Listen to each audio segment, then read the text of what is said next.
निशा का पति जंगल गया हुआ था, जिसकी वजह से निशा उस पर काफी गुस्से में थी। कहने लगी, पता नहीं इनका लालच कब कम होगा। उस घड़े के चक्कर में रात को 12 बजे कौन जंगल में जाता है। पता नहीं चुड़ैल भूत वहां पर होंगे, लेकिन उनको क्या, उनको तो सिर्फ लालच है।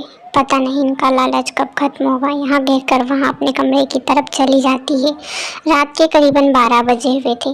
चंदू एक घड़े के चक्कर में जंगल में आया हुआ था। वहाँ कहने लगता है, अरे कल ही तो मैंने रामू के साथ यहाँ पर घड़ा देखा था। मैंने सोचा आधा बंटवारा करना पड़ेगा, इसीलिए मैंने उसको यहाँ नहीं दिखाया। और फिर आज देखा तो मुझे तो घड़ा मिल ही नहीं रहा। पता नहीं वहाँ घड़ा कौन ले गया होगा, उसमें तो सोना ही सोना था। और चंदू घड़े को ढूंढते ढूंढते जंगल में ही सो जाता है। चंदू बहुत ही लालची था, हमेशा हर बात पर वहाँ लालच करता रहता था। मेहनत तो कुछ करता नहीं था। चोरी चपाटी करना यही उसका काम धंधा बन गया था। वहाँ घड़ा चुड़ैल ले आई थी और कहने लगी, अरे वाह, इस घड़े में तो सोना ही सोना है। पता नहीं यह घड़ा किसका होगा, लेकिन जिसका भी हो मुझे उससे क्या मतलब। अब तो यहाँ मेरा हो चुका है। अब मैं इसे किसी को भी नहीं दूंगी, इसे हमेशा संभाल कर रखूंगी। वैसे एक आदमी इसके पीछे पड़ा हुआ है जो मुझे कल दिखा था, लेकिन अच्छा हुआ कि वो कल नहीं ले गया। दिन बीतते चले जाते हैं, लेकिन चंदू उस सोने के घड़े के चक्कर में जंगल से घर ही नहीं जाता है, जिसकी वजह से उसकी बीवी और उसका एक बेटा था जो भी काफ़ी परेशान था। चंदू का बेटा अपनी माँ से कहता है, माँ पिताजी कहाँ गए हुए हैं, मेरे स्कूल की फीस भी जमा करनी है, वरना स्कूल वाले मुझे नहीं बैठाएंगे। पता नहीं वो कहाँ गए, वरना मैं उन्हीं से बात करता। उसकी माँ को बड़ा ही दुख होता है, लेकिन वह फिर भी अपने बेटे को समझाती है, बेटा तुम चिंता मत करो, मेरे पास कुछ पैसे पड़े हुए हैं, वहाँ ले जाना, और हाँ अपनी स्कूल की फीस जरूर से भर देना।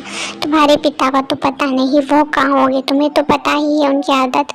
इधर चुड़ैल सोने का मटका गुफा में रख देती और कहती है, इस गुफा का पता तो किसी को भी नहीं चलेगा। इस गुफा के अंदर ही मैंने सोने का मटका रखा हुआ है, यहाँ बात कोई नहीं जानता, इसलिए मैं अब बेफिक्र हूँ। मैं जंगल में ही कितना ही घूमूं, लेकिन कोई भी मेरा सोना चोरी नहीं कर पाएगा।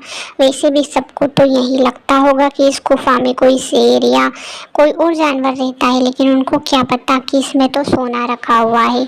वैसे मेरे पास इतना सोना है, यहाँ किसी को नहीं पता है। अच्छा ही है कि मैंने सोना छुपाकर वो गुफा में रख दिया, वरना ना जाने कौन चोरी कर लेता। मैं तो जंगल में चलती हूँ। और चुड़ैल जंगल की तरफ चल देती है। यहाँ बात चंदू सुन लेता और कहता है, अच्छा तो इस चुड़ैल ने सोना छुपाया हुआ है, तभी तो मैं कहूँ कि सोना गया तो गया कहाँ, इसी ने छुपाया है। लेकिन अब तो मुझे पता लग गया है, वहाँ सोना तो सिर्फ और सिर्फ मेरा ही है और मेरा ही रहेगा, उससे तो मैं करोड़पति बन जाऊँगा। और चंदू सोना लेने के लिए गुफा में चला जाता है और सोना लेकर बाहर आ जाता है और कहता है, अब तो यहाँ सोना सिर्फ और सिर्फ मेरा है।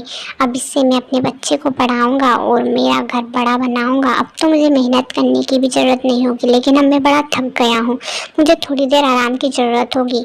इसलिए वहाँ आराम करने बैठ जाता है। अचानक चुड़ैल उसके सामने आती और कहती है कि तेरी हिम्मत कैसे हुई मेरा सोना चोरी करने की, यहाँ सोना सिर्फ और सिर्फ मेरा है। चंदू कहता है, यहाँ सोना मेरा है, तुम कुछ भी नहीं कर सकती। चुड़ैल उससे कहती है, यहाँ मेरा है, और उस पर वार करने लगती है। अचानक से वहीं पर एक नागिन आ जाती है और चुड़ैल पर वार कर देती है, जिससे कि चुड़ैल घायल हो जाती है।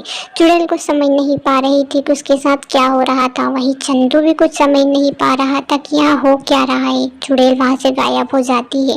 नागिन थोड़ी देर वहीं पर खड़ी रहती है और थोड़ी देर बाद वहाँ चंदू से कहती है, यहाँ सोना मेरा है, मैं एक दिन इसी जंगल से गुजर रही थी और यहीं पर मेरा ये घड़ा छूट गया था, इसी को लेने में आई थी। मैंने जैसे ही देखा कि चुड़ैल तुम पर वार कर रही है, इसलिए मैं रुक गई और तुम्हें बचा लिया। मैं अपना घड़ा लेकर चलती हूँ। और नागिन अपना घड़ा लेकर वहाँ से चली जाती है। चंदू खाली हाथ रह जाता है, लेकिन उसे अफसोस होता है कि जितने दिनों से वहाँ घड़े का इंतजार कर रहा था उसे कुछ नहीं मिला। वहाँ घर जाता है और अपनी बीवी को सारी बातें बताता है और अपनी बीवी से माफ़ी भी मांगता है कि अब से वहाँ सिर्फ और सिर्फ मेहनत करेगा और कुछ भी नहीं करेगा, क्योंकि उसकी जान जाते जाते बची है।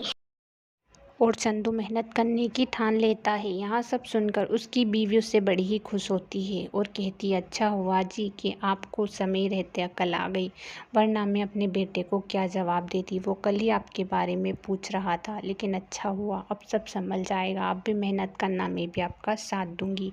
और दोनों ही अब मेहनत करने लगते हैं। अगर कहानी पसंद आई हो तो चैनल को सब्सक्राइब कीजिएगा और वीडियो पसंद आया हो तो लाइक कीजिएगा। Thanks for watching.